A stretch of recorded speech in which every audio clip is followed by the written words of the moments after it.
ወዳጆቼ እኛ ሰዎች በህይወት እስካለን ድረስ የምንማር ከተማርን ደግሞ የምንፈተን ሰዎች ነን። ሰው ክርስቲያን ነው ማለት ፈተና የለበትም ማለት አይደለም። ሰው ክርስቲያን ነው ማለት የተለያዩ ተግዳሮቶች አይገጥሙትም ማለት አይደለም። ስለዚህ በህይወታችን በጣም አጥብቀን ልንጸልይ የሚገባው ነገር ቢኖር በፈተና ውስጥ ስለመጽናት ነው። በጣም ማወቅ ያለብን ነገር ምንድነው? ቅባት በባህሪው አዋራ እንደሚስብ ልክ እንደዚሁ ደግሞ ጥሪ ያለበት ፕሮግራም ያለበት ትልልቅ አቅም ያለው ሰው እንደዚሁ በህይወቱ በልዩ ልዩ መንገድ ሊፈተን እንደሚችል መረዳትና መገንዘብ አለበት ብዬ አስባለሁ። በፈተና ውስጥ ስታልፉ ሰዎችን ትከስራላችሁ፣ እግዚአብሔርን ታተርፋላችሁ። ለምሳሌ ከዚህ እስከ ሐዋሳ ያለው መንገድ ሃይዌው እየተሰራ ነው። ይሄ ሃይዌይ ከመሰራቱ በፊት የነበረው በጣም አስቸጋሪ መንገድ ነው። መንገዱ የቱንም ያህል ምቹ ቢሆን የመንገዱ ምቹነት ኪሎሜትሩን እንደማያስቀረው ልክ እንደዛ የናንተ ጥሩ መሆን፣ ደግ መሆን፣ ክርስቲያን መሆን፣ የጸሎት ሰው መሆን ፈተና የሚባለውን አያስቀረው። አንዳንድ ጊዜ በምንጸልይበትም በምንኖርበትም ጊዜ ለምንድን ነው የምንፈተነው ብለን እናስባለን። ምናልባት በህይወታችን ካሉ ድካሞች የተነሳ ብቻ የምንፈተን ከመሰለን እንሳሳታለን። የአንዳንዶቻችን ፈተና በትዳር፣ የሌሎቻችን ፈተና በፋይናንስ፣ በጤና፣ በስራ በልዩ ልዩ መንገድ ሊሆን እንደሚችል ማሰብ ደግሞ በጣም አስፈላጊ ነው። ስለ ፈተና ትዝ ይላችሁ ከነበረ በትምህርት ቤት በምንማርበት ጊዜ ፈተናው ለክላሱ ሙሉ ነው፣ መልስ ግን በግል ነው። አንዳንዶቻችን ምን እናስባለን? ማን ነካው? ምን አጠፋው? በተቻለ መጠን የእግዚአብሔርን ፍቃድ በህይወቴ ለመተግበር ጥረት እያደረግኩ ነው። ለሰዎች በደግነት በመልካምነት ለመመላለስ እየሞከርኩ ነው። ታዲያ ለምንድን ነው የምፈተነው? ለሌላው ሰው ቀላል የሆነ ጉዳይ ለኔ ለምንድን ነው ከባድ የሚሆነው ብለን እንላለን። ሌሎች ደግሞ ማወቅ ያለብን ነገር ምንድነው? ፈተና መልኩን ይቀይራል እንጂ እንደማይቆም ማወቅ አለብን። አሁን መጽሐፍ ምን አለ? በፈተና የሚጸና ሰው የተባረከ ነው አለ። ፈተና አይቀርልህም። በቃ ይሄን ማወቅ አለብን። ስለዚህ ምናልባት የሆነ ሲዝን ላይ ፈተና የሚያልቅ ከመሰላችሁ ተሳስታችኋል። ፈተና መልኩን እየቀየረ ይቀጥላል እንጂ ፈጽሞ አይቋረጥም። እንዴት ካላችሁኝ ልጆች በነበርን ጊዜ ትዝ ካላችሁ አስተማሪዎቻችን ከ60 የሚፈትኑን 60 ጥያቄ ነው። ለዛውም ምርጫ ነው የሚፈትኑ፣ ወይንም ደግሞ እውነት አሰትበል ወይም አዛምድ ነው የሚፈትኑ። እያደክ ስትመጣ ግን ምርጫ ይቀራል፣ እውነት አሰትበል ይቀራል፣ አዛምድ ይቀርና ዳሽሙላ ይሆናል። እያደክ ስትመጣ ደግሞ በጣም ዩኒቨርሲቲ ስትገባ ደግሞ አንድ ጥያቄ ከመቶ ይሆናል። ከመቶ ብቻ አይደለም፣ አንድ ጥያቄ በ10 ገጽ በ20 ገጽ አብራራ ይሆናል። ስለዚህ ክላስ በጨመርኩ ቁጥር የፈተናው አይነት ይቀየራል እንጂ ፈተናው አይቀርም። ለምሳሌ አሁን ስትረግል እያረክ ያለው ፋይናንስ ነው። ፋይናንሱን መልሰህ ስትጨርስ ትዳሩ መልሰህ ስትጨርስ ልጅ መልሰህ ስትጨርስ እንደዛ ያለ የፈተናው መልክ ይቀይራል። የመጀመሪያ ሰሞን አካባቢ አውጣኝ ሊሆን ይችላል። እንዳገልጋይ አሰማኝ፣ ይስማኝ፣ ፍጥረት ይስማኝ ምናምን ሊሆን ይችላል። ስለዚህ የመጀመሪያው ተግዳሮትህ መሰማት፣ መታወቅ፣ አደባባዩን መያዝ። ልክ አደባባዩን ስትይዝ ደግሞ አብሮ የሚመጣ ፈልፈላ ተከትሎ ይነጅሳል። እና ፈተና የሚባለው ነገር አይቋርጥም። በቃ ሁሉ ነገር ህይወት አልጋ ባልጋ ይሆናል ብሎ ማሰብ በጣም ተገቢ አይደለም። በፈተና የሚጸና ሰው የተባረከ ነው ማለት ምን ማለት ነው በራሱ የሚለውንም ነገር መናገር እፈልጋለሁ። በፈተና የሚጸና ሰው ማለት ትርጉም የማይቀይር ሰው ማለት ነው። ዲፊኒሽን የማይቀይር ሰው ማለት። የሚጸና ሰው ማለት በፈተናው ምክንያት የማያዝን፣ የማይከፋው፣ የማያለቅስ የሆነ ምንም አይነት ነገር የማይሰማው እንደው ድንጋይ የሆነ ማለት አይደለም። በፈተና የሚጸና ማለት በፈተናው ስታልፉ በጣም ላስጨራሽ በሆነ ጉዳዩ ስታልፉ ታዝናላችሁ፣ ታለቅሳላችሁ፣ ይከፋችኋል፣ ታቆርፋላችሁ፣ ትነጫነጫላችሁ፣ በተለያየ መልኩ ሪያክት ልታረጉ ትችላላችሁ። ይሄ ማለት ሰው በፈተና አልጸናም ማለት አይደለም። በፈተና የሚጸና ሰው ማለት ዲፊኒሽን የማይቀይር ትርጉም የማይቀይር ሰው ማለት ነው። ጠዋት ወርቅ ያለውን ከሰዓት ጨርቅ የማይል ሰው ማለት ነው። ጠዋት አንበሳ ያለውን ከሰዓት ሬሳ የማይል ማለት ነው። አንተ ንጉሴ ነህ፣ አንተ ጌታዬ ነህ ያለ ሰውዬ ልክ ማዕበል ሲነሳበት ያገኘውን ነገር ሲያጣ አንዳንድ ሰው አለ አይደል? ታውቃላችሁ፣ ለጌታ ያለውን ትርጉም ይቀይራል። ብዙ ነገሩን ቀይሮ ከጌታ ሐሳብ ይወጣል። እኔ ከኢዮብ ሕይወት በጣም የሚገርመኝ ነገር ምንድን ነው? ኢዮብ ወደ መከራ ከመግባቱ በፊት ስለ እግዚአብሔር የነበረውን አንደርስታንዲንግ መከራ ውስጥ ገብቶ ሲወጣ አላስነካም። ሁሉን ታደርግ ዘንድ ቻይ እንደሆን ከሐሳብ ከተሉ ይከለከል እንደማይችል አወቅኩ ነው ያለው። አንድ ሰው በፈተና ይጸናል ማለት በየትኛውም ሁኔታ ውስጥ ገብቶ ሲወጣ ከዛ ሁኔታ በፊት የነበረውን አንደርስታንዲንግ ሳያስነካ ይወጣል ማለት ነው። ሁለቴ ሶስቴ ሲገፉ፣ ያገኙትን ሲያጡ፣ ያሰቡት ነገር ሳይሳካ ሲቀር፣ እንቅፋት ሲገጥማቸው፣ ሪጀክሽን በህይወታቸው ሲፈራረቅ፣ እጮኝነታቸው ፌል ሲያደርግ፣ በትዳራቸው ሲፈተኑ፣ አልጋ ላይ ተኝተው በህመም ሲቸገሩ የዛን ጊዜ ያሉትን አምላክ አያይም፣ ይሰማል ያሉት አይሰማም፣ ደግሞ አምላክ ነው ያሉት እሱ አምላክ አይደለም ብለው ሌላ ያፈላልጋሉ። በፈተና የሚጸና ሰው ማለት ትርጉም የማይቀይር ሰው ማለት ነው። በፈተና የሚጸና ሰው ማለት መሰረቱ የማይናወጥ ሰው ማለት ነው። እንደ ባህር ጥልቅ ጸጥ የሚል ማለት ነው። ለምሳሌ በባህር ላይ ዝናብ ይዘንባል፣ ጥልቁ ግን ጸጥ ይላል። በባህር ላይ ወጀብ ይነሳል፣ ጥልቁ ግን ጸጥ ይላል። በባህር ላይ ንፋስ ይነፍሳል፣ ጥልቁ ግን ጸጥ ይላል። በፈተና የሚጸና ሰው ማለት የማይናወጥ ማለት ነው። ስራውን የማይለቅ ሰው ማለት ነው። እግዚአብሔር አምላክ በየትኛውም መልኩ ህይወታችሁን የሚመዝነው በውጤታችሁ ሳይሆን በመንገዳችሁ እንደሆነ ደግማችሁ ደጋግማችሁ ልታስታውሱ ይገባል። ይሄ ሲዝን የኮምፒቲሽን ሲዝን ነው። ይዞ መገኘት እንደ ትልቅ ሰክሰስ የሚታይበት ዘመን ነው። ነገር ግን ማወቅ ያለባችሁ ነገር ምንድነው? ለክርስቲያን ልዩነቱ ውጤቱ ሳይሆን ውጤቱን ያገኘበት መንገዱ ነው። ፈተና ለሁለት ይከፈላል። አንደኛው የሚመጣብን፣ ሌላው የምናመጣው ተብሎ። እግዚአብሔር ለምን ይፈትነናል ቢባል ስለሚተማመንብን ነው የሚፈትነን። እግዚአብሔር በክፉ አይፈትነንም፣ ስለሚተማመንብን። እግዚአብሔር ኢዮብን፣ ዳንኤልን፣ ሌሎቹንም ደግሞ በልዩ ልዩ የህይወት መንገድ ውስጥ ያለፉትን ሰዎች ፈትነዋል። ሲፈትን ግን ስለሚጠላን ስለማይወደን ምናምን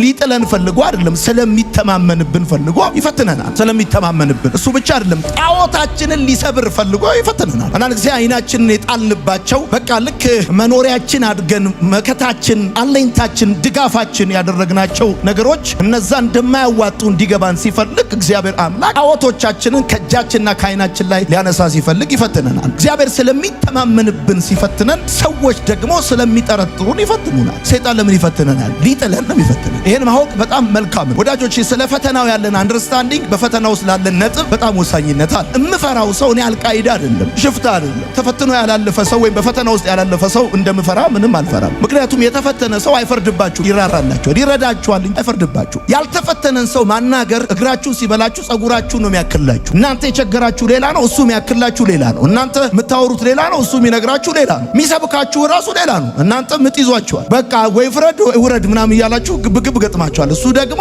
ይዘባበትባችኋል። ለምሳሌ ወጣቶች፣ እዚህ ውስጥ ያላችሁ ወንዶች፣ ሴቶች ትዳር ስትይዙ አንዱ ማወቅ ያለባችሁ ነገር ቢኖር ይሄ ሰው ምን ያህል በቻሌንጅ ውስጥ አልፏል የሚለውን ነገር ማወቅ ጥሩ ነው። በፈተና ውስጥ ያለፈ ሰው ንግግሩ ለስብራት ጠገን ነው፣ ለቁስል መድኃኒት ነው። ንግግሩ ይገርማችኋል፣ ቁም ነገር አለው፣ ሰብስታንስ አለው። ወዳጆቼ እግዚአብሔር እንድንፈተን ለምንድን ነው የሚፈቅደው? ለምንድን ነው የሚፈልገው ብላችሁ ስትጠይቁ ወዳጆቼ ከትምህርት ቤት የተማርናቸውን ትምህርቶች እንረሳቸዋለን። ከፈተና የተማርነውን ትምህርት ግን አንረሳውም። ከትምህርት ቤት የተማርናቸው ትምህርቶች አሸዋ ላይ እንደተጻፉ ጽሁፎች ናቸው። ከፈተና የተማርነው ትምህርት ግን አለት ላይ እንደተጻፈ ጽሁፍ ነው። ባዮሎጂ ኢዝ፣ ኬሚስትሪ ኢዝ፣ ማቴማቲክስ ኢዝ፣ ፊዚክስ ኢዝ ብላችሁ የተማራችሁትን ብዙ ነገር ረስታችኋል። ከፈተና የተማራችሁትን ግን አረሳችሁ። መጀመሪያ አካባቢ ታውቃላችሁ፣ ሰውን ሁሉ ለመውደድ ጥረት ታረጋላችሁ። ሰው ሁሉ የሚወዳችሁ ይመስላችኋል። ሰውን ሁሉ ለመውደድ የምታረጉት ጥረት እንደማይሳካና ሰው ሁሉ እንደማይወዳችሁ የምታረጋግጡት ስትፈተኑ ነው። በሰው መካከል ያለ ሰው፣ በጓደኛ መካከል ያለ ጓደኛ፣ በዘመድ መካከል ያለ ዘመድ እየኖራችሁ እንደሆነ የሚገባችሁ ስትፈተኑ ነው። ለፈተና ያላችሁ አንደርስታንዲንግ ሰክሰሳችሁን ይወስናል። አስታውሳለሁ አያቴ ቤት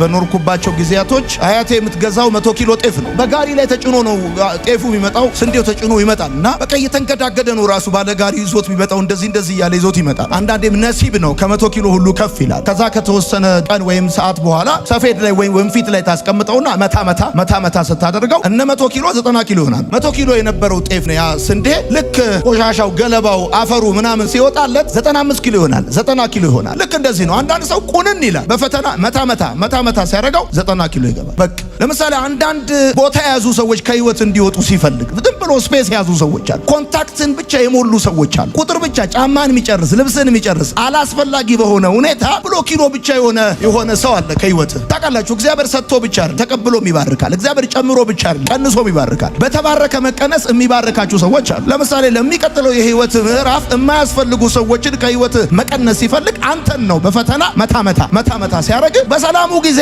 ስልክ እየደወሉ እስኪግል ድረስ የሚያወሩ ሰዎች ልክ ስትፈተን ብትፈልግ አታገኛችሁ። አንዳንድ ጊዜ ወጣቶች ስትሆኑ በቃ ስፓርታከስ ነኝ ምናምን ማንም እኔ በቃ ብረት ከኔ ይሳሳል ኮንክሪት በሉኝ ምናምን ብለህ ውጥር ግትር ስትል በፈተና ሁለቴ ሲመጣ ትስተካከላል። በፈተና የሚጸና ሰው አለ የተባረከ ነው አለ። ሴቶች እናት የሚሆኑት በ3 ሰዓት ምጥ ነው፣ በ2 ቀን ምጥ ነው፣ በ1 ቀን ምጥ ነው። ያቤት የ3 ሰዓት ምጥ ነው የ40 ዓመት ልደት የሚወጣው የ50 የ60 ዓመት ልደት የሚወጣው። ብዙ ሰዎች ፔኑን አይፈልጉትም ግን ልጁን ይፈልጉታል። እንደዛ ከሆነ ደግሞ ፈጽሞ የማይቻል ነገር እንደሆነ ማወቅ በጣም ተገቢ ነው። ወርቅ እሳት ቢጠላ አፈር ሆኖ እንደሚቀር ማለት ነው። ወዳጆቼ ተደጋጋሚ ሰሞኑን አንድ ነገር እናገራለሁ።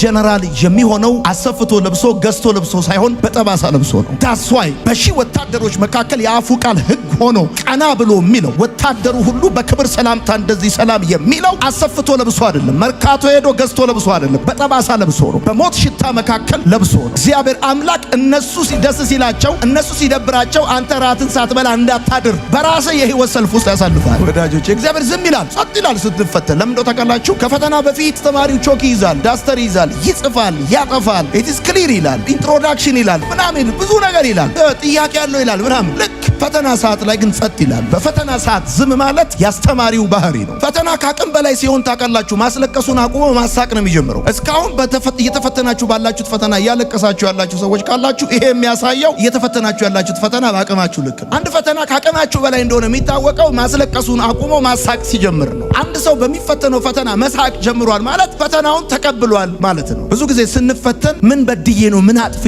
ነው እንላለን። ምንድን ነው ያጠፋሁት ጌታ ሆይ ምን አረኩ ብለን እንላለን። ምክንያቱም ፈተናን የምንቆጥረው እንደ ቁጣ፣ እንደ ቅጣት፣ እንደ መቅሰፍት ምናምን ነው የምንቆጥረው። ነገር ግን ፈተና እንደሱ አይደለም ወዳጆቼ። ዝናብ በመልካምም በክፉም ላይ እንደሚዘንብ ፈተናም በሁሉ ላይ ይመጣል። የምትፈተኑት ፈተና እናንተ ቅዱስም ርኩስም የመሆናችሁ ማሳያ አይደለም። just you are human አለቀ። እሱን ማወቅ በጣም ተገቢ ነው። ሁለተኛው ፈተና መሸነፍ አይደለም ወዳጆቼ። ዘር ባፈሩ ሲቀበር የሚሞት ይመስልሃል? የሚጠፋ ይመስልሃል? እንዳታስብ። ስትፈተን የምትሞት ይመስልሃል? ስታጣ ስለቸገረ ወይም የምትበላው ነገር ስለሌለ የምትሞት እንዳይመስል። ፈተና መሸነፍ አይደለም። እየተፈተንክ ነው ማለት ተሸንፈሃል ማለት አይደለም። እንደዚህ እንደሆነ ያበቃል ያልቃል ማለት አይደለም። ሶስተኛ ፈተና መጨረሻ አይደለም። ሌሊቱ የቱንም ያህል ቢረዝም መንጋቱ እንደማይቀር ያለበት ጥያቄ የቱንም ያህል ከባድና ጥልቅ ቢሆንም መልስ መምጣቱ ካለበት ሁኔታ መውጣት የማይቀር ጉዳይ ነው። ሌላው ፈተና የድክመት ምልክት አይደለም። ብዙ ጊዜ የሚፈተኑ ጠንካራ ያልሆኑ ሰዎች እንደሆኑ እናስባለን። ነገር ግን ወዳጆቼ ፈተና የድክመት ምልክት አይደለም። ከዘፍጥረት እስከ ዮሐንስ ራእይ በጣም ትልልቅ እምነት ያላቸው ሰዎች ሲፈተኑ ተመልክተናል። ፈተና መውጫ የሌለው አይደለም። ብዙ ጊዜ የምናስበው ፈተና መግቢያ እንጂ መውጫ እንዳለው አናስብም። ወዳጆቼ በሸለቆ በር ገባው በሸለቆ በር ወጣው ተብሎ እንደተጻፈ አሁን ያለህበት ሁኔታ የገባበት መንገድ እንዳለ ሁሉ ከገባበት ሁኔታ ደግሞ የምትወጣበትን መንገድ እንዳለ ማወቅ በጣም ጥሩ ነው። ፈተና መስታወት ነው ወዳጆቼ። ፈተና የሰው መስታወት ነው። የእናንተም የሰው መስታወት ነው። የኔም የሌላም ሰው መስታወት ነው። ፈተና ሰው ማን እንደሆነ ምን እንደሆነ የምታዩበት፣ ፍቅርን የምታዩበት፣ ገብቶ አብሮነትን የምታዩበት፣ ወንድምነትን የምታዩበት፣ አባትነትን የምታዩበት፣ እህትነትን፣ ጓደኝነትን የምታዩበት መስታወት ነው። ፍቅር ይታያል በፈተና። እሱ ብቻ አይደለም፣ ፈተና መቅረጫ ነው። ልክ አንድ ተማሪ እጅ ያለ እርሳስ በመቅረጫ እንደሚቀረጽ ከዛ ለስዕል ምቹ እንደሚሆን መልካም እንደሚሆን ልክ እንደዛ ማለት ነው። ሌላው ወዳጆቼ ፈተና የማንቂያ ደውል ነው። የአላርም ዋና የጸጋ ስጦታ ሁለት ነው። አንደኛው መነሳት የፈለገን ሰው መቀስቀስ ነው። ሁለተኛው መተኛት የፈለገውን ሰው ማናደድ ነው። ፈተና የእግዚአብሔር የማንቂያ ደውል ነው። አንዳንድ ጊዜ ለሽ ነው የምንለው፣ በቃ ይመቸናል። ልክ በሬ እዚህ ጋር ሲያቁት ጭራው እንደሚያነሳ ሁለቴ ሶስቴ የተለያየ ነገር አይሚሲው አይኪሲው ሲሉን በቃላት የዛን ጊዜ መድኃኔዓለም ከተኛንበት እንድነቃ ሲፈልግ ፈተና የሚባለው ነገር ያመጣል። ከእግዚአብሔር ፕሮግራም፣ ከእግዚአብሔር እቅድ፣ ከእግዚአብሔር ዓላማ ርቀን እንሄድና እንዘናጋለን። ስለዚህ እግዚአብሔር አምላክ እንድንነቃ ይፈልጋል። እሱ ብቻ አይደለም ወዳጆቼ፣ ፈተና ልክ እንደ ዘር ነው። ከቀበራችሁት አትጠራጠሩ፣ ታሸንፉበታላችሁ፣ ትወጡበታላችሁ። ወዳጆቼ ፈተና ለምሳሌ የምትሉትን ይሰጣችኋል፣ የምታወሩትን ነገር ይሰጣችኋል። ፈተና ኃይሌ ገብረስላሴ ብዙ ጊዜ ሲጠየቅ የሚናገራት አንድ እንግሊዘኛ ነበረች። ዌል እንግዲህ እንዴት ነው ሩጫው ስትሉት ሩጫው ጥሩ ነበረ ወይም መጥፎ ነበር አይልም። ዌል እንግዲህ ብሎ ነው የሚጀምረው። ፈተና የምትሉት ነገር፣ የምትናገሩት፣ የምታወሩት ቴስቲሞኒ፣ የምትናገሩት ነገር እንዲኖራችሁ ፈተና ያደርጋል። በፈተና ጊዜ በዙሪያችን ያሉ ሰዎች ለሶስት ይከፈላሉ። የመጀመሪያዎቹ ሰዎች የማንጠብቃቸው ሰዎች ናቸው። እነዚህ የማንጠብቃቸው ሰዎች ናቸው፣ ነገር ግን የሚያበሩልን እንደ ጠዋት ፀሐይ ወደኛ የሚመጡ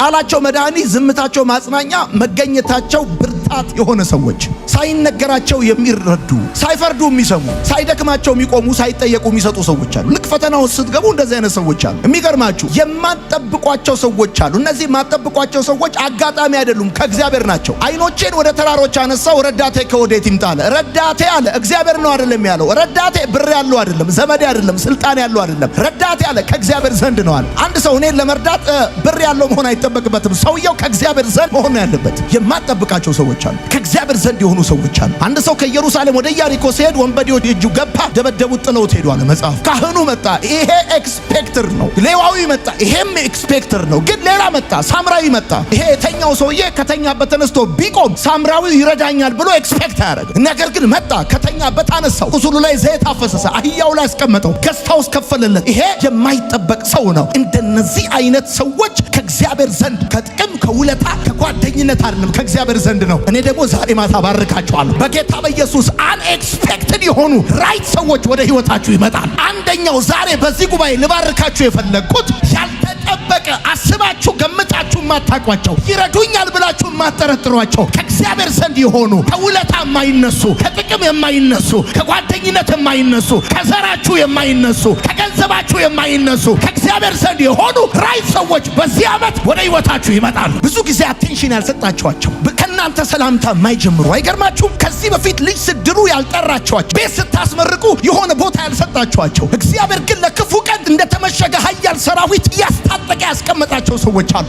ልክ ከሰገባው እንደሚወጣ ሰይፍ፣ ልክ እንደዛ ልክ በጭንቃችሁ ቀን ከእግዚአብሔር መዝገብ ተከፍተው ወደ እናንተ ይመጣሉ። እኔ አምላኬን አውቀዋለሁ። የሚሰማ ሰው ካለ እዚህ ቤት ካለ ቃሉን ላከ ነው የሚለው መጽሐፍ። ልክ ገንዘብ ሲላክልህ አካውንት ውስጥ እንደገባ እርግጠኛ ነህ። ሪሲቱ ሲሰጥህ ብሩን ባትቆጥረውም እርግጠኛ ነህ። ዛሬ አንድ ነገር እርግጠኛ ሁን፣ እነዚህ ሰዎች ወደ ህይወት ይገባሉ። የፈርዖን ልጅ ሙሴን አዘነችለት፣ ከፈለችለት ይልና በሞት ፋንታ አክሊል አደረገችለት። ይሄ አንኤክስፔክትድ ነው። ህግ የወጣው አዋጅ የወጣው ትእዛዝ የወጣው ከአባቷ ቤት ነው። አንድ ፓርት ነች እሷ። ይሄ የማይጠበቅ ጉዳይ ነው። ይገርማል። ህፃኑ ልጅ ስለራሱ መናገር አይችልም። እኔ እንትና ነኝ ማለት አይችልም። እንደዚህ ያለች ይሄ ሞት የሚገባው ልጅ ነው አይደለም ያለችው። ይሄ ከዕብራውያን አንዱ ነው፣ የዕብራውያን ልጅ ነው አለች። ይገርማል። ዱ ዩ ኤክስፔክት የፈርዖን ልጅ አንድ የተጣለን ሰው ታነሳለች ብለህ እንዴት ትጠብቃለህ? የሙሴ እህት ታየው ነበረ። ይገርማል። የማትጠብቃቸው ሰዎች ገብቷል። ይቀብሩኛል ብለህ ስትል የሚያነግሱ ሰዎች አሉ። አንዳንድ ሰው ያነግሱኛል ያልካቸው ሰዎች ይቀብሩሃል። በፈተና ጊዜ በዙሪያችን ካሉ ሰዎች መካከል ሁለተኛዎቹ ምንጠብቃቸው ሰዎች ናቸው። ነገር ግን እነዚህ እንደ ጥላ የሚሄዱ ናቸው። ቃላቸው ቁስል ነው፣ ዝምታቸው እሳት ነው፣ መገኘታቸው ሸክም የሆኑ ሰዎች፣ ሳያዩ የሚፈርዱ፣ ሳይረዱ የሚናገሩ፣ ሳይቆሙ የሚደክሙ የሚሄዱ፣ ከሌሎች ጋር የሚያወዳድሯቸው፣ እኔ አንተም ብሆን ብለው የሚያሳቅቋቸው ሰዎች አሉ። እነዚህ የምትጠብቋቸው ሰዎች ናቸው። በመልካም ጊዜ ውለታ ያደረጋችሁላቸው ሰዎች ናቸው። ስልኬን ያነሳሉ ብላችሁ የምታስቧቸው፣ ረድቻቸዋለሁ ብላችሁ የምታስቧቸው ናቸው። እነዛ ማጠብቋቸው ሰዎች ከእግዚአብሔር ዘንድ የእግዚአብሔርን ማዳን ያሳያችሁ ዘንድ ይገርማቸዋል። እንደ ንስር ክንፍ ከፍ ያደርጓቸዋል። የምትጠብቋቸው ሰዎች ደግሞ እንደ ከረባት ነው የሚያወርዷቸው። ልባችሁን አውርደው ታች። ትዝ ይላችኋል የኢዮብ አጽናኞች ገና እንደመጡ ለማልቀስ ሞከሩ። 7 ቀንና 7 ሌሊት ዝም ብለው ቁጭ አሉ። ከዛስ ከማጽናናት ወደ መውቀስ እኮ ነው የመጡት። ኢዮብን ስለ ስውር ኃጢአቱ መውቀስ ጀመሩ። እንደዚህ አይነት ሰዎች አሉ። የምትጠብቋቸው ኤክስፔክተር ናቸው። እነዚህ የኢዮብ ወዳጆች ናቸው ነው የሚለው መጽሐፍ። ቀጥሎስ አኪጦፌል ትዝ ይላችኋል የዳዊት አማካሪ ከዳዊት ጋር በጭንቅ ቀን ይሆን ዘንድ ኤክስፔክተር ነው፣ ግን ከአቤሴሎም ጋር አመፀ። በጭንቅ ቀን፣ በፈተና ቀን፣ በሞት ቀን የሚያምጽባችሁ ሰው አለ። ትዝ ይላችኋል። ሌላውም ሰው ደግሞ ይሁዳን እዩት፣ የሰላሜ ሰው ያልኩት ብሎ በብሉይ ኪዳን የተነገረለት ሰው በጌታ ሹመት የተሰጠው ገንዘብ ሚኒስተር ይሆን። እሱ ብቻ አይደለም። ትዝ ይላችኋል ማርቆስ ከጳውሎስ ያፈገፈገ ሰው። አት ታይም ኦፍ ቻሌንጅ የሚያፈገፍጉ ሰዎች ሊኖሩ ይችላሉ። እነዚህ የምትጠብቋቸው ሰዎች ናቸው። ይሄ የሥራ ጸባይ ነው። የምታውቋቸው ግን የማያውቋቸው ሰዎች አሉ። እነዚህ ሰዎች አይረዱም፣ አይጎዱም። በቃ እነዚህ ሰዎች አይሰሙም፣ አያዩም፣ አይጠይቁም፣ አይጨንቁም። ምን ውስጥ እያለፍክ እንደሆነ ምንም የሚያውቁት ታሪክ የለም። ጎረቤት ናቸው፣ አብረው ነው የሚያገለግሉት፣ ያውቁሃል። አንድ ክላስ ናቸው። በደምብ ነው የምትተዋ። አንተ ነው የምታውቃቸው፣ እነሱ አያውቁም። ምናልባትም አንተ የምታልፍበትን ሁኔታ እነሱ አያውቁም። በተለይ ደጋግሜ ይሄን ነገር ነግራቸዋለሁ። እኔ አንድ እንዲረዳኝ የምጠብቀው የምፈልገው ይረዳኛል ብዬ የማስበው አንድ ሰው ነበረ። እንኳን ይረዳኝ የረሳኝ ሰው ማለት ጌታ ሆይ ለምንድን ነው የማይረዳኝ ብዬ ጠየቅኩት። እንደዚህ ያለኝ ጌታ ታሪክህን እንዳይቀማህ ነው አለኝ። ታሪክህን እንዳይቀማህ ነው አለኝ። አንዳንድ ሰዎች ሊረዷችሁ እየቻሉ እንዳይረዷችሁ የሚያደርገው እግዚአብሔር ለምን? ታሪካችሁን ቴስቲሞኒያችሁን እንዳይቀማችሁ፣ እንዳይወስዱባችሁ። አንዳንድ ሰዎች ይኸውልህ አንተ እኮ የሚሊዮን ኪሎ ሜትር ሄደ ባለቀ ሰዓት 100,000 አዋጥተው ሚሊዮኑን ይቀመዋል። አንዳንድ ሰው እንደዛ ልክ ፈተናው ሲገባ በፈተና የሚጸና ማለት አቋራጭ የማይጠቀም ማለት ነው። አቋራጭ የማይጠቀም በፈተና የሚጸና ሰው ማለት ልክ መሰናክሉ ጋር ስትደርስ እግርህን ነው የምታነሳው። አንዳንድ ሰው ቻሌንጅ ሲገጥመው ይሸሻል። ከቸርች ይሸሻል፣ ከራዊ ይሸሻል፣ ከከተማ ይሸሻል፣ ከብዙ ነገር ይሸሻል። ስፍራውን ይለቃል። እንዳሸሽ ትርጉም እንዳቀይር፣ ዲፊኒሽን እንዳቀይር። አንዳንድ ሰው አገልጋይ ነኝ በቃ ጥሬ ምን አይላ አገልግሎቱ ገብቶ ቻሌንጅ ሲገጥመው ፈተና ሲበዛበት እኔ እንደውም ነጋዴ ነኝ። በፈተና የሚጸና ሰው ማለት ትርጉም የማይቀይር ሰው፣ ዲፊኒሽን የማይቀይር ሰው ማለት ነው። በፈተና የሚጸና ሰው ማለት ታውቃላችሁ፣ ፈተና የሰውን ባህሪ አይሰራም። የሰውን ሂድን ባህሪ ነው ኤክስፖዝ የሚያደርገው የሚገልጠው። የሰውን ትክክለኛ ማንነት ነው የምታውቁት። ትዝ ይላችኋል ጳውሎስ እሳቱን በጭራሮ እየጨመረ ማንደድ በጀመረ ቁጥር ጭራሮ የመሰለ እፉኝት እንደተገለጠ ልክ የሆነ እሳት ሲነሳ አንዳንዱ ተመሳስሎ የኖረ እፉኝት ብድግ ይላል። ታውቃላችሁ ዝናብ ሲዘንብ ምድር ውስጥ የተደበቀ ህይወት እንደሚወጣ ልክ እንደዚሁ በሰው ውስጥ የተደበቀ ሂድን የሆነ ነገር የሚገለጠው በፈተና ነው። ሰው በፈተና አይደለም የሚሰራው፣ በፈተና ነው የሚገለጠው። ፈተና ወዳጆቼ ቁልፍ ነው። ወዳጆቼ አንዳንድ ጊዜ እግዚአብሔር አምላክ ለነ ሲድራቅ ሚሳቅ አብደናጎ እሳቱን እንዳላጠፋላቸው የእሳቱን ኃይል እንደያዘላቸው እግዚአብሔር እኔና እናንተን ለማኖር ፈተናውን አያጠፋውም። የፈተናውን ኃይል ይዘዋል። በቃ የእሳቱ ኃይል ተይዟል። በእሳቱ ውስጥ ወክ እያደረጉ እንደምታዩት ልክ እንደዛ ማለት አሁን እዚህ ቤት ያላችሁ ክርስቲያኖች ወንድሞቼ እናቶቼ ምንም ቻሌንጅ የሌለባችሁ የምትመስሉ ብዙ ሰዎች አላችሁ። ግን በቤት በትዳር በኑሮ በስራ በጤና በምናም ክርክር ውስጥ ያላችሁ ሰዎች አላችሁ። ዛሬ እግዚአብሔር እየተናገራችሁ ያለው ነገር ምንድነው? ስፍራህን አትልቀቅ፣ ትርጉምህን አትቀይር ነው። ይስሐቅ በአብርሃም ዘመን ከነበረው ረሃብ በላይ ረሃብ ሆነ ይላሉ። ከዛስ እግዚአብሔር ወደ ግብጽ ሊወርድ ባሰበ ጊዜ ተቀመጠ። ዘርዘራ 100 እጥፍ አጨደ። አውቶሪቲን፣ ሹመትን፣ ክብርን የሚያገኘው በፈተና የሚጸና ሰው። አትጠራጠር። ጌታ እግዚአብሔር ምስክሬ ነው። እንደውም እንደዚህ ባርካለሁ። ዮሴፍ አባቱ የወንድሞቹን ደህንነት ጠይቆ እንዲመጣ በላከው ጊዜ ወንድሞቹን እየፈለገ ሲያጣ ምድረ በዳ ላይ አንድ ሰው አገኘዋለ። የት እንዳሉ ነገሩታል። ዛሬ እነግርሃለሁ። ፍለጋ የት እንዳለ የሚነግርህ የማታውቀው ግን ከእግዚአብሔር ዘንድ የሆነ ሰው ወደ አንተ ይመጣል። ዘመዶች አልረዱኝም ብላችሁ አትቀይሙ። የምታውቋቸው ሰዎች አላገዙኝም ብላችሁ አትቀይሙ። ወዳጆቼ ሰው እናንተን ለመርዳት ስልጣን ቢኖረው ሊረዳችሁ አይችልም። ብር ቢኖረው ሊረዳችሁ አይችልም። ስለሚያውቃችሁ አይረዳችሁም። በቃ ይሄን ማወቅ አለባችሁ። መጽሐፍ የሚለው እንደዚህ ነው። አይኖቼን ወደ ተራሮች አነሳሁ አለ። ተራራ ኪሊማንጃሮ አይደለም። ተራራ በዛን ወቅት ስልጣን፣ ገንዘብ፣ አቅም ዳዊትን ሊረዳ ኃይል ያለው ሰው ማለት ነው። አነሳው አለ። ከዛስ ረዳቴ ከወዴት ይምጣ? ረዳቴ አለ ሰማይና ምድርን ከሰራ ከእግዚአብሔር ዘንድ ነው። ዘንድ ነው ማለት እግዚአብሔር ነው ማለት አይደለም። ሰውየው ብር ያለው አይደለም፣ ዘመድ አይደለም፣ ከኔ ዘር አይደለም፣ ጓደኛ አይደለም፣ ቤተሰብ አይደለም። ወዳጆቼ እኔ ሰዎች አልረዱኝም ብዬ መቀየም ያቆምኩት ይሄ ቃል ሲገባኝ ነው። ኔቨር ኤንድ ኤቨር ሰው ብር ስላለው ስልጣን ስላለው እኔን ስለሚያቀኝ ውለታ ስላረኩለት አይረዳኝም። እኔን ለመርዳት ብር ያለ መሆን ብቻውን በቂ አይደለም። ዩ ሃቭ ቱ አንተ ከእግዚአብሔር ዘንድ መሆን አለበት። በኢየሱስ አብርሃም ድንገት 3 ሰዎች በቤሩ ሲያልፉ እንዳገኛቸው እኔ በጌታ በኢየሱስም ባርካቸዋለሁ። የቆየ ጥያቄያችሁን የሚመልሱ እንግዶች ዘንድሮ ወደ ቤታችሁ ይመጣሉ። የእግዚአብሔር ማዳን ትላለ። ዩ ዊል ሲ አይናችሁ የእግዚአብሔር ማዳን ታያለች። የእግዚአብሔርን አደራረግ ታያለች። የኢትዮጵያ ሕዝብ እንደሆነ ብድር ሲመልስ ነው የሚኖረው። ለቅሶውን ትደርሳላችሁ፣ ለቅሷችሁን ይደርሳል። ሰርጉን ትሄዳላችሁ፣ ሰርጓችሁን ይመጣል። ለቅሶ ስትሄዱ 500 ብር ሰጡታላችሁ፣ ለቅሷችሁን ሲመጣ 500 ብር ይሰጣችኋል። መዝገባን የእግዚአብሔር እርዳታ ከናንተ መዝገብ አይነሳ፣ ከናንተ ውለታ አይነሳ፣ ከናንተ ጥቅም አይነሳ። እውነቴን ነው የምነግራችሁ። ደግሞ አንድ ነገር ልጨምርላችሁ። ዳዊት ያለው ትዝ ይላችኋል። የእግዚአብሔርን ቸርነት የማደርግለት አንድ ሰው ከሳኦል ቤት አለ አለ። ሲፈለግ የተገኘው ሽባ ነው። ሽባ ደግሞ ጽዮን አይገባም። ይሄ አሁን ይደረጋል የተባለው የዳዊት ቸርነት አይደለም፣ የእግዚአብሔር ቸርነት ነው። የእግዚአብሔር ቸርነት ከግራ አይነሳም። የእግዚአብሔር ቸርነት ከቁመት አይነሳም። የእግዚአብሔር ቸርነት ከትምህርት ደረጃ አይነሳም። የእግዚአብሔር ቸርነት ከራሱ ከእግዚአብሔር ነው የሚነሳው። ሽባ ሁን አትሁን፣ የእግዚአብሔር ቸርነት ካፈር ያነሳል። ወዳጆቼ እነ ጴጥሮስ የከዱትን ኢየሱስ እኮ ነው የአርማቴው ዮሴፍ እኮ የቀበረው። ኢየሱስ እኮ ሲቀበር ራሱ አዲስ መቃብር ቤት ነው የተቀበረው። ያላስተማረው ሰው ነው የቀበረው እኮ። አብሮት ያልነበረ ሰው ነው የቀበረው። ከሐዋርያቱ አንዱ አይደለም የቀበረው፣ ያላስተማረው። እንዲህ እኮ ነው ታውቃላችሁ። እቤታችሁ አሳድጋችሁ ከአፈር አንስታችሁ ምናምን ከሆነ ምን አርጋችሁ ያስመረቃችሁት ሰው በፈተና ጊዜ አይመጣም። ያላስተማራችሁት ሰው መጥቶ በቃ በራችሁን ይከፍቷል። ዘመረ ብቻ አይቀርም። በኢየሱስም በበረከቱ ያስደነግጣችኋል፣ ያስደነግጣችኋል። እኔ ይሄንን ማመን ይከብደኛል እስክትሉ ድረስ፣ ይሄንን ኤክስፔክት አላደረኩም እስክትሉ ድረስ ያስደነግጣችኋል እግዚአብሔር።